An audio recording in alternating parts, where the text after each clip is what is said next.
warahmatullahi wabarakatuh. Saya Dewi Nabila sebagai presentator pertama dari kelompok 3. Di sini saya akan sedikit menjelaskan terkait pengertian dan juga jenis produk dalam mata kuliah manajemen pemasaran. Yang mana secara umum, produk adalah segala sesuatu yang mampu dihasilkan dari proses produksi berupa barang atau jasa yang nantinya bisa diperjualbelikan di pasar. Dan biasanya produk di sini merupakan hasil olah dari produsen ataupun dari suatu perusahaan, sehingga tidak heran jika pendapatan terbesar suatu perusahaan adalah menjual produknya kepada konsumen. Adapun pengertian produk menurut beberapa ahli, diantaranya yang pertama ada Stanton. Beliau mengungkapkan bahwasanya produk di sini merupakan sekumpulan atribut nyata yang di dalamnya sudah tercakup warna, harga, kemasan, dan lain sebagainya dari pabrik serta diterima oleh pembeli sebagai sesuatu yang bisa memuaskan keinginannya. Kemudian yang kedua, menurut Kotler dan juga Armstrong, beliau mendefinisikan bahwasanya produk di sini merupakan segala sesuatu yang dapat ditawarkan ke pasar untuk mendapatkan perhatian sehingga nantinya produk yang dihasilkan tersebut dapat dibeli, dipergunakan, dan juga dapat memuaskan keinginan ataupun kebutuhan para konsumen. Yang mana konsumen di sini merupakan tujuan utama atau sasaran utama dari pembuatan proses produk yang dibuat tersebut. Dari pendapat yang sudah saya uraikan tadi, dapat ditarik suatu kesimpulan bahwasanya produk di sini adalah segala hal yang bisa ditawarkan di pasar agar bisa dikonsumsi atau digunakan untuk bisa memenuhi keperluan ataupun kebutuhan konsumen yang ada di pasar. Selanjutnya, jenis produk di sini diklasifikasikan menjadi dua bagian. Yang pertama ada produk konsumsi, kemudian yang kedua ada produk industri. Produk konsumsi adalah suatu produk yang dipakai oleh konsumen tingkat akhir. Jadi, konsumen membeli produk, kemudian dipakai langsung sehingga tidak dijual kembali. Itu namanya produk konsumsi. Kemudian yang kedua ada produk industri. Produk industri di sini merupakan suatu produk yang dibeli oleh pihak produsen ataupun pihak perusahaan yang nantinya akan dijual kembali atau didistribusikan kembali atau dipakai sebagai bahan baku untuk proses produksi hingga menghasilkan barang lain. Jadi, pihak produsen ataupun pihak perusahaan itu membeli suatu produk yang nantinya dari produk yang dibeli tersebut diolah kembali, kemudian menghasilkan barang baru yang bernilai lebih tinggi daripada yang sebelumnya dan dirasa dibutuhkan oleh masyarakat. Kemudian yang kedua ada produk industri. Produk industri di sini merupakan suatu produk yang dibeli oleh pihak produsen ataupun pihak perusahaan yang nantinya akan dijual kembali atau didistribusikan kembali atau dipakai sebagai bahan baku untuk proses produksi hingga menghasilkan barang lain. Jadi, pihak produsen ataupun pihak perusahaan itu membeli suatu produk yang nantinya dari produk yang dibeli tersebut diolah kembali, kemudian menghasilkan barang baru yang bernilai lebih tinggi daripada yang sebelumnya dan dirasa dibutuhkan oleh masyarakat. Assalamualaikum warahmatullahi taala wabarakatuh. Di sini saya Muhammad Ervan Effendi akan menjelaskan materi selanjutnya, yaitu tentang atribut produk. Dalam atribut produk ini ada 5 hal yang perlu saya bahas. Yang pertama yaitu merek, yang kedua yaitu kemasan, yang ketiga pemberian label, yang keempat kualitas produk, dan yang terakhir yang kelima yaitu jaminan produk. Kita mulai dari yang pertama yaitu merek. Apa sih merek itu? Merek itu adalah simbol yang sengaja dirancang oleh produsen untuk ditawarkan kepada konsumen yang nantinya produk tersebut membedakan dengan produk yang lain. Seperti itu. Selanjutnya yaitu kemasan. Kemasan di sini merupakan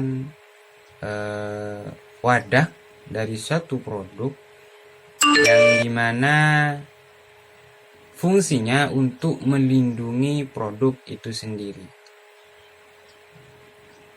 sehingga nanti dalam pemasaran menjaga keamanan suatu produk itu sendiri. Selanjutnya yaitu pemberian label. Label di sini juga ada kaitannya dengan kemasan. Label merupakan bagian dari satu produk yang menyampaikan informasi produk yang dijual itu.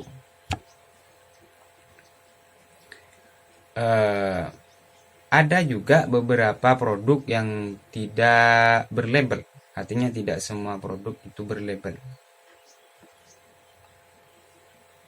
Nah, dengan produk yang berlabel maka itu akan menunjang terhadap produk tersebut.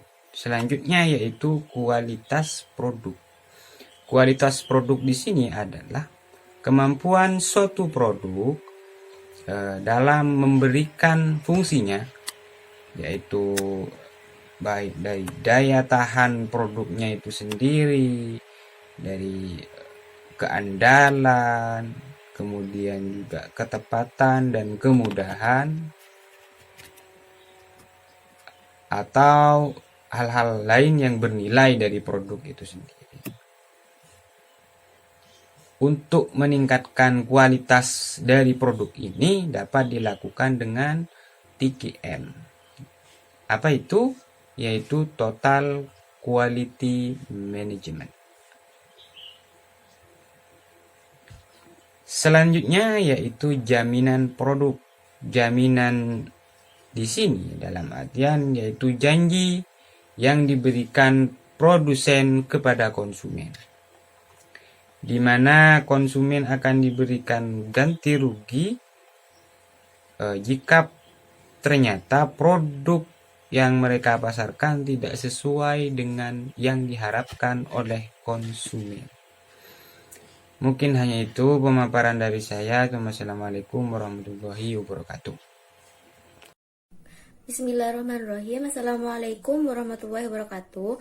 Perkenalkan, nama saya Mila Rosida dari kelompok 3. Di sini kelompok kami akan menjelaskan tentang produk. Yang mana saya sendiri di sini akan menjelaskan tentang klasifikasi produk dan ciri-ciri produk yang disukai oleh konsumen. Yang pertama yaitu klasifikasi produk. Klasifikasi produk di sini ada dua macam. Yang pertama yaitu barang dan yang kedua yaitu jasa. Yang pertama barang. Barang di sini merupakan suatu produk yang berwujud fisik, yang mana produk di sini, barang ini bisa dipegang, dirasa, serta dilihat oleh manusia. Kemudian contoh dari barang di sini adalah seperti halnya perabotan rumah, makanan dan minuman, atau segala jenis sesuatu yang bisa dirasakan dan dipegang oleh organ tubuh manusia. Kemudian yang kedua yaitu jasa. Jasa di sini merupakan suatu produk yang berupa aktivitas manusia yang ditawarkan oleh produsen kepada konsumen untuk memudahkan kegiatan manusia. Adapun contoh dari jasa di sini adalah seperti halnya ojek, Grab, laundry dan lain sebagainya. Kemudian klasifikasi barang konsumen. Klasifikasi barang konsumen di sini ada 4 macam. Yang pertama yaitu convenience guard. Convenience guard ini di sini merupakan barang yang pada umumnya memiliki frekuensi pembelian yang cukup tinggi, serta convenience guard di sini dibutuhkan dalam waktu yang segera mungkin. Kemudian yang kedua yaitu shopping cart. Shopping cart di sini merupakan barang yang mana dalam proses pemilihan dan pembeliannya itu dibandingkan oleh konsumen di antara berbagai alternatif yang tersedia. Kemudian specialty guard. Specialty guard di sini merupakan barang yang memiliki keunikan tersendiri dibandingkan dengan produk yang lainnya atau merek yang lainnya. Kemudian yang keempat atau yang terakhir di sini merupakan unsured guard. Unsured guard di sini merupakan barang yang tidak diketahui oleh konsumen, sekalipun konsumen mengetahui barang tersebut, akan tetapi konsumen belum pernah berpikir tentang produk tersebut. Kemudian yang selanjutnya yaitu ciri-ciri produk yang disukai oleh konsumen. Ada 3 ciri-ciri produk yang lebih disukai oleh konsumen apabila produk tersebut memiliki ciri-ciri sebagai berikut. Yang pertama, produk tersebut memiliki tingkat keawetan dan produk yang tahan lama. Hal tersebut bertujuan untuk agar suatu produk tersebut tidak cepat rusak dan awet. Kemudian yang kedua yaitu apabila produk tersebut memiliki perawatan yang cukup mudah. Suatu produk akan lebih disukai oleh konsumen apabila barang tersebut memiliki tingkat perawatan yang lebih mudah. Nah, dengan tingkat perawatan yang lebih mudah tersebut akan memudahkan manusia untuk merawat barang yang dimilikinya sehingga barang tersebut tidak cepat rusak. Kemudian yang terakhir yaitu murah. Suatu barang akan lebih disukai oleh konsumen apabila produk tersebut memiliki tingkat harga yang relatif murah dan bisa dijangkau oleh orang serta ditambah barang tersebut memiliki kualitas yang tinggi. Baik, hanya itu yang dapat saya sampaikan. Kurang lebihnya mohon maaf. Wassalamualaikum warahmatullahi wabarakatuh. Di sini saya sebagai pemateri keempat akan melanjutkan dari pemateri ketiga, yaitu tentang tingkatan produk. Di sini tingkatan produk ada tiga, yaitu yang pertama produk inti, di mana produk inti ini terdiri dari manfaat inti untuk pemecahan masalah yang dicari konsumen ketika mereka membeli produk atau jasa. Yang kedua yaitu produk aktual, di mana produk aktual ini diantaranya tingkat kualitas atau merek kemasan yang berkombinasi dengan cermat untuk menyampaikan manfaat inti. Yang ketiga di sini produk tambahan. Produk tambahan di sini yaitu harus diwujudkan dengan menawarkan jasa pelayanan tambahan untuk memuaskan konsumen. Bismillahirrahmanirrahim. Assalamualaikum warahmatullahi wabarakatuh. Saya Wahyu Hidayatullah akan menjelaskan tentang strategi produk.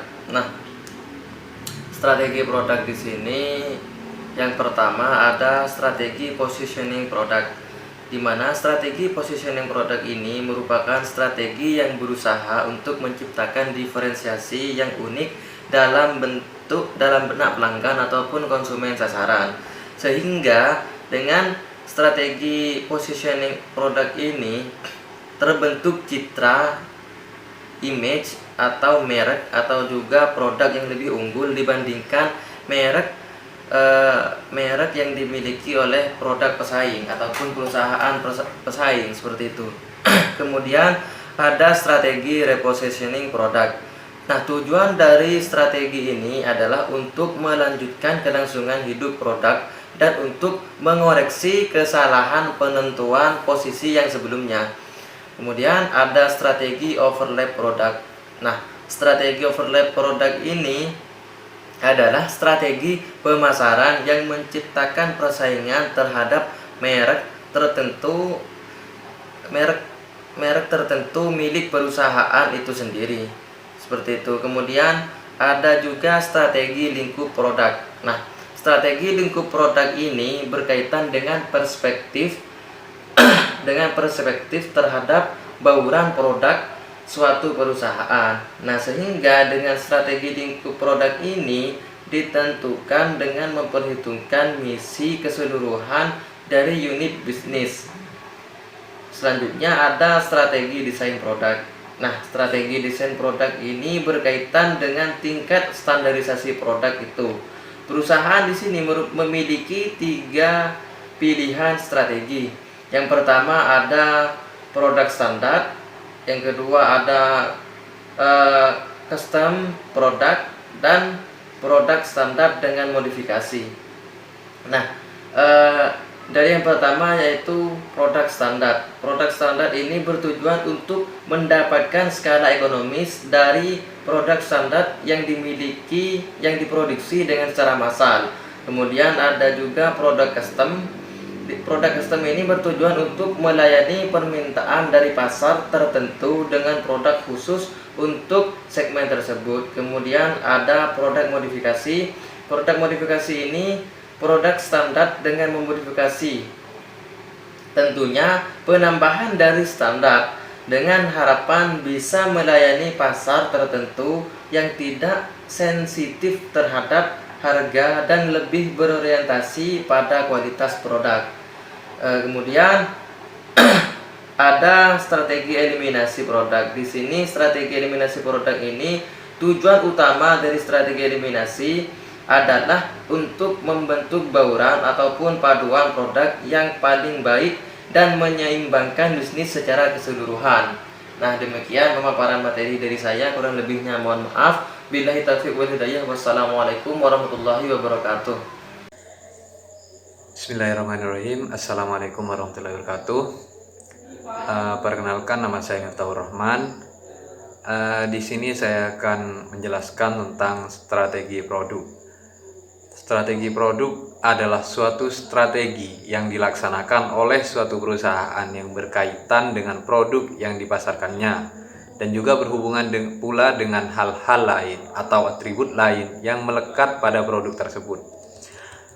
Ada 8 strategi produk, yaitu yang pertama strategi positioning produk, dan yang kedua strategi repositioning produk.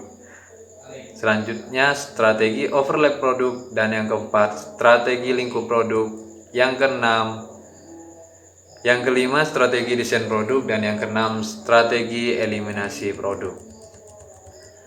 Strategi produk yang sudah Saudara Wahyu jelaskan sebelumnya. Strategi produk selanjutnya yaitu strategi produk baru. Pengertian produk baru dapat meliputi produk orisinil, produk yang disempurnakan, produk yang dimodifikasi, dan merek baru yang dikembangkan melalui usaha riset dan pengembangan. Strategi selanjutnya yaitu strategi diversifikasi produk. Strategi diversifikasi produk adalah upaya mencari dan mengembangkan produk atau pasar yang baru, atau keduanya, yaitu mengembangkan produk dan pasar yang baru dalam rangka mengejar pertumbuhan, peningkatan penjualan, profitabilitas, dan elektabilitas.